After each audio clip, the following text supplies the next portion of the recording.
என்னடா அது industry hit படங்களுக்கு வந்த சோதனை அப்படின்னு கேட்குற அளவுக்கு இருக்குது விஜய் ரசிகர்கள் பண்ணுற இண்டஸ்ட்ரி ஹிட் கூத்துக்கள். இண்டஸ்ட்ரி ஹிட் படங்கள் அப்படின்னா இவங்களுக்கு என்னென்னு தெரியுமா என்னன்னு தெரில. இவங்க பாட்டுக்கு ஒரு லிஸ்ட்டை வெளியிடுறாங்க. அந்த லிஸ்ட்டில் நிறைய படங்கள் போட்டிருக்காங்க. குறிப்பாக லியோ படத்தை சேர்த்துருக்காங்க. 227 கோடி கலெக்ட் பண்ணியிருக்கு அப்படின்னு போட்டிருக்காங்க. அதாவது இவங்க என்ன அர்த்தத்தில் போட்டிருக்காங்கன்னா, தமிழ்நாட்டில் அந்த படம் தான் அதிகமாக கலெக்ட் பண்ணியிருக்கான். 227 கோடி கலெக்ட் பண்ணியிருக்கான். அதுவே ஃபேக் தான், அது வேறு விஷயம். தமிழ்நாட்டில் அதிகமாக கலெக்ட் பண்ண படம் அப்படின்னா அது ஜெயிலர் திரைப்படம் தான். இவங்க 227 கோடி அப்படின்னு லியோவை கொண்டு உள்ளே சொருகியிருக்காங்க. அதை கூட விட்டுருங்க. இண்டஸ்ட்ரி ஹிட்டுன்னா என்ன?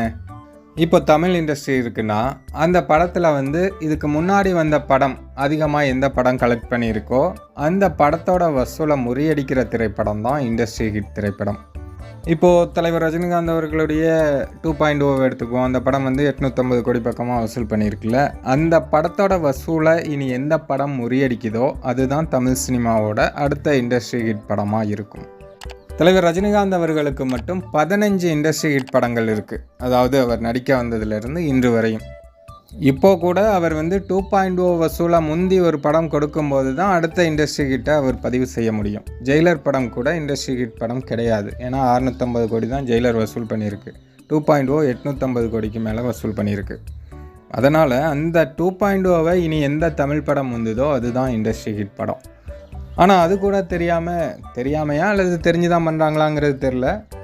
விஜய் அவர்களுக்கு ஒரு இண்டஸ்ட்ரி ஹிட் படம் கூட இல்லை அப்படிங்கிறதுக்காக இந்த மாதிரி அவங்களுக்கு தகுந்த மாதிரி ரூல்ஸாக மாற்றி ப்ளே பண்ணிகிட்ருக்காங்க. இதை பார்த்தா சிரிப்பு தான் வருது. விஜய் ரசிகர்கள் நிறைய பேர் ஸ்கூல் பசங்க அப்படிங்கிறது கரெக்டாக தான் இருக்கும் போல்.